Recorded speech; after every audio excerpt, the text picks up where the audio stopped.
Audio Jungle.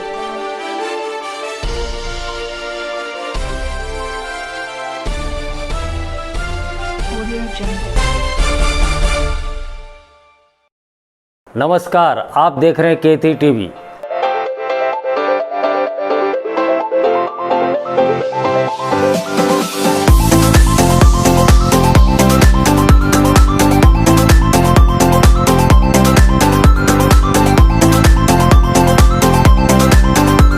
आज का दिन बड़ा महत्वपूर्ण दिन है। आज 2 अक्टूबर भारत के 2 सपूत का जन्मदिन है। जैसे कि आप सभी जानते हैं, राष्ट्रपिता महात्मा गांधी एवं लाल बहादुर शास्त्री जी का आज जन्मदिवस है।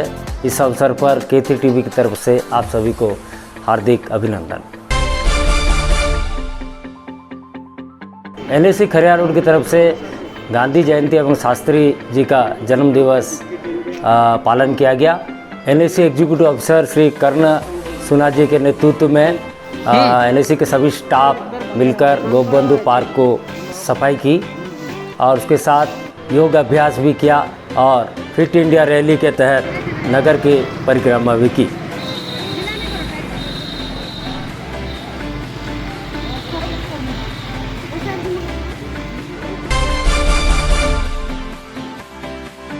नुआपड़ा डिस्ट्रिक्ट हेडक्वार्टर स्थित गांधी उद्यान में नुआपड़ा जिलापाल श्रीमती श्रद्धा देव सिंह ने गांधी मूर्ति पर माल्यार्पण किया।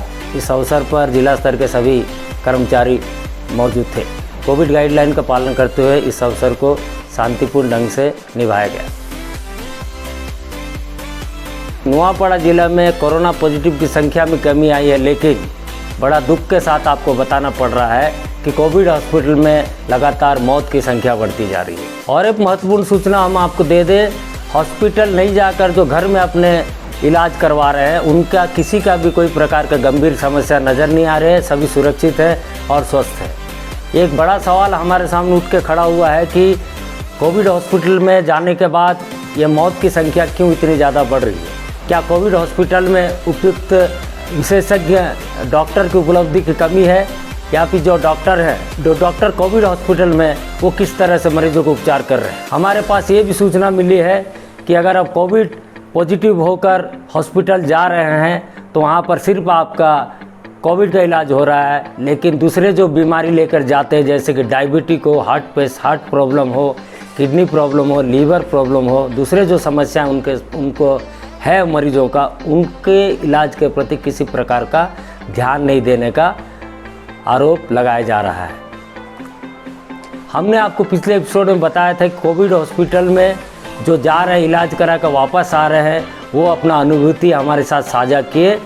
उसका एक झलक हम आपको दिखाते हैं। उसके बाद इसका पूर्ण एपिसोड जो है हमने आपको वादा किया बहुत ही जल्द आपके सामने ये सच्चाई लाकर प्रस्तुत करेंगे कि कोविड हॉस्पिटल में इलाज किस तरह से चलाया जा रहा है। मेरे को वहाँ से छुट्टी मिली तो मैंने वहाँ के डॉक्टर से बोला कि मुझे कोरोना टेस्ट कराना है।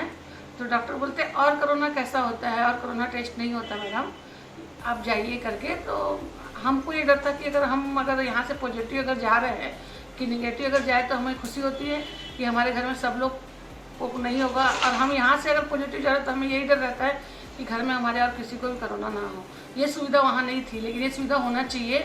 आखिरी आते टाइम कोरोना टेस्ट होना चाहिए। चेंज नहीं होती थी बेडशीट वगैरह, और कभी भी सैनिटाइजर नहीं होता था। सबसे बड़ी कमी सैनिटाइजर की थी, जिससे हम बचना चाहते थे। वो बचाव हमको वहाँ नहीं मिल पा रहा था, क्योंकि एक पेशेंट जाता है तुरंत दूसरा पेशेंट आता है, बिना सैनिटाइजर के ही वहाँ लेटाया जा रहा था। जो खाने में प्रॉब्लम आ रही थी, जो पेशेंट को खाना जल्दी मिलना चाहिए, वो बहुत गलत टाइम पे मिल रहा था पेशेंट को खाना।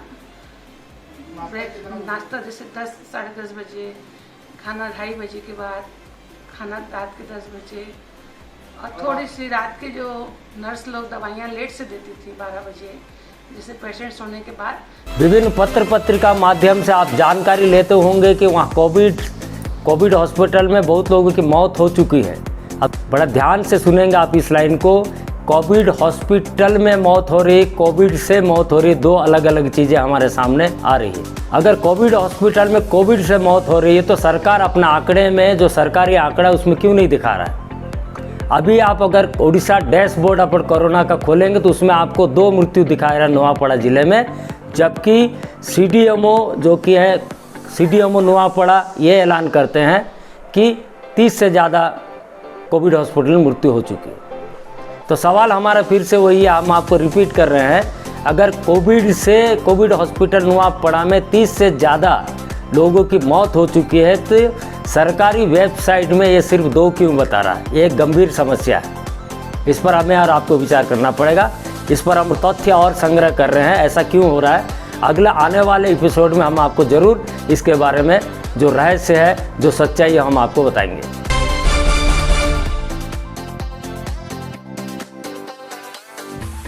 तालाब को ठेके के लेकर NSC एवं ग्रामीणों में कसाकसी शुरू हो गई है, घमासान शुरू हो गई है।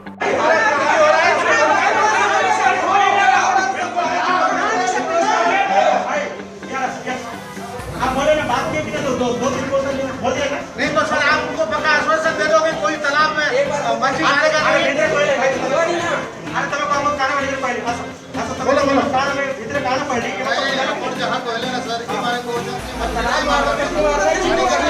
खरियार रोड स्थित 16 नंबर वार्ड में एक टैंक है, एक तालाब, जहां पर कि सरकार के तरफ से उसको टेंडर करके मछली ठेका देने का बात सामने आई थी।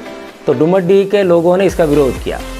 उनका विरोध का मुख्य कारण ये है कि तालाब में जो मछली पालन के लिए ठेका दिया जाता है, जो ठेका लेता है वहाँ तालाब को विभिन्न प्रकार केमिकल और गंदगी से भर देता है, जिससे उनको नहाने धोने के लिए असुविधा उत्पन्न होती है।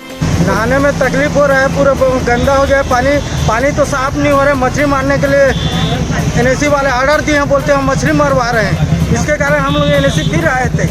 गांव में किसी प्रकार का सुविधा नहीं है नहाने धोने के लिए, इसलिए निस्तारी के लिए छोड़ा जाए बोल के हमने ईओ साहब को कहे थे और सब कलेक्टर को भी बोले थे पानी बहुत गंदा है, इसलिए इसको छोड़ा जाए बोल के, इसीलिए कैंसिल हुआ। आज अचानक पता नहीं क्या बात हो गया ईओ साहब को, तो फिर मछली मारने का ऑर्डर दे दिए।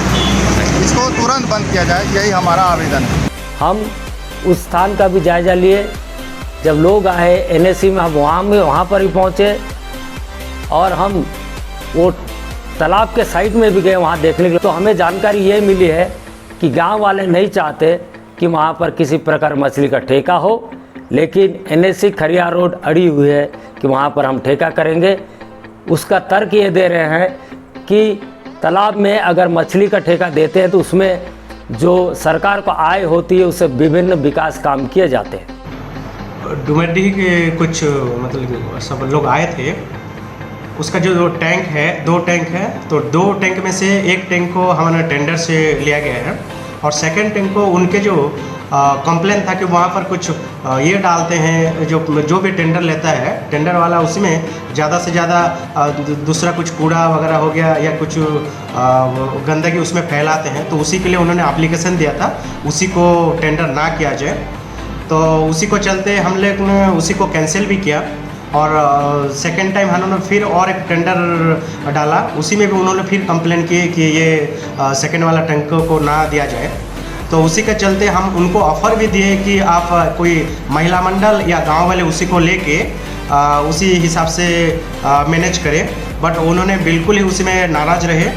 तो इसी जो टेंडर कमेटी थी, कमेटी से ये डिसाइड हुआ कि उसी को NSC ही मैनेज करेगा। गांव वालों का कहना है कि NSC ने इनका ये बात मान लिया कि वहाँ ठेका नहीं दिया जाएगा और वहाँ पर तालाब की साफ़ सफाई की जाएगी। लेकिन जब हम एग्जीक्यूटिव ऑफिसर NSC से बात किया तो उन्होंने साफ तौर पर कहा है कि ठेका काम हम दूसरे को नहीं दे रहे हैं, NSC खुद ठेका लेगी और वो ठेका कैंसिल करने का कोई मतलब नहीं निकलता।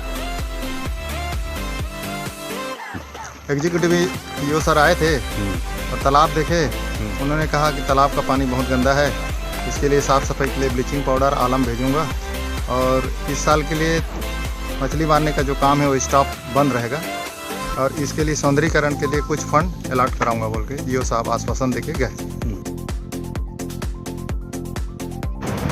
मछली तो पहले भी होता था और अब सडनली हम बंद नहीं कर सकते क्योंकि वो रेवेन्यू जनरेट होने वाला NSC का एक एसेट है, उनका उसी हिसाब से हम विचार करेंगे फिर उसी को लेके।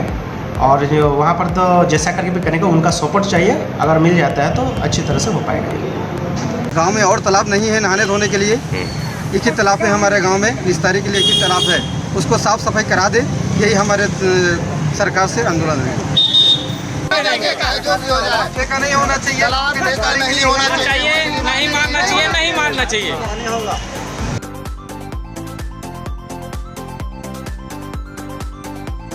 केथी टीवी पर 29 तारीख को जो हमने प्रसारण किया, उसमें हमने आपको दिखाया कि कोरोना के चलते जो लॉकडाउन शॉटडाउन से व्यापारी बहुत ज़्यादा प्रभावित हो रहे हैं और ग्राहक भी बहुत ज़्यादा प्रभावित हो रहे हैं। और इस बारे में हमने कुछ व्यवसाय बुद्धिजीवियों से बातचीत की। उनका सबका पक्ष एक ही था कि लॉकडाउन खुल जाना चाहिए, दुकानें बाज़ार खुल जाना चाहिए। अगर मास्क पहने और सोशल डिस्टेंसिंग का पालन किया जाए तो कोरोना संक्रमण को रोका जा सकता है। और हमने प्रसारित करने के बाद हम आपको सुखद समाचार ये देते हैं, प्रशासन ने इस बात को माना और प्रशासन ने भी अपनी तरफ से घोषणाएं की कि कोविड गाइडलाइन के अनुसार दुकानें बाज़ारें खुल सकती है, लोगों का आवाजाही हो सकती है। 1 तारीख से दुकान खोलने के बाद में अब तो काम नॉर्मल हो गया है, व्यापार भी अब ठीक हो रहा है। लॉकडाउन में पूरा डिस्टर्ब हो जा रहा था, ग्राहकों का आवागमन चालू हो गया है, अब कोई परेशानी नहीं जा रही है। बस ऐसा ही चलना चाहिए रेगुलर। अभी हमें और भी जानकारी मिली है कि मेडिकल एसोसिएशन खरियार रोड ने अपना एक समय तय किया हुआ था, लेकिन उसमें भी सहमति नहीं बन रही है। कुछ मेडिकल शॉप वाले अभी भी 8 से 1 और 4 से 8 का फार्मूला उपयोग कर रहे हैं। ये एक गंभीर समस्या है। और कुछ लोगों ने तो यहाँ तक बताया कि ये जो मेडिकल जो शॉप्स होते हैं वो इमरजेंसी सेक्शन में आते हैं, तो 24 घंटे खुले रहने चाहिए। मैंने देखा कि यहाँ पर पेशेंट बहुत आगे खड़े रहते हैं, उनको मेडिसिन दरकार पड़ते हैं। मेडिकल के एसोसिएशन के ग्रुप के हिसाब से हमें थोड़ा बंद करना पड़ता था, बट कुछ कस्टमर आके हमने बोले कि क्या होता है थोड़ा मेडिसिन दरकार है, तो आज से हम लोगों ने डिसाइड किया कि हम आज कस्टमर को क्या होते अपना उनको सेवा प्रोवाइड करेंगे करके। जी आज हमारा आज मीटिंग है फिर फार्मा एसोसिएशन का, उसमें फिर डिसीजन लिया जाए कि क्या करना है क्या नहीं। बट इससे कोई दिक्कत की बात नहीं है, हमारा मेडिकल 24 घंटा अब तक खुले रहेगा, सब कस्टमर को सेवा प्रोवाइड किया जाएगा। और ऐसे गवर्नमेंट से कोई डिक्लेरेशन नहीं है कि उसकी शॉप को बंद करके रखना है, बट आज से हमारी सब शॉप खुले रहेगी। मैं केथी टीवी के सभी सब्सक्राइबर और व्यूअर्स को धन्यवाद देता हूं। लगातार आप हमारा चैनल देख रहे हैं और हमारा कमेंट्स भी बहुत अच्छा दे रहे हैं आप। अभी अगर आप केथी टीवी देख रहे हैं, जरा ध्यान से देखिए कि आपने सब्सक्राइब तो कर दिया, बेल आइकन दबाए कि नहीं। बेल आइकन नहीं दबाए तो आपको अपडेट नहीं मिल रहा है। नमस्कार, जय हिंद, स्वस्थ रहे, मस्त रहे, व्यस्त रहे।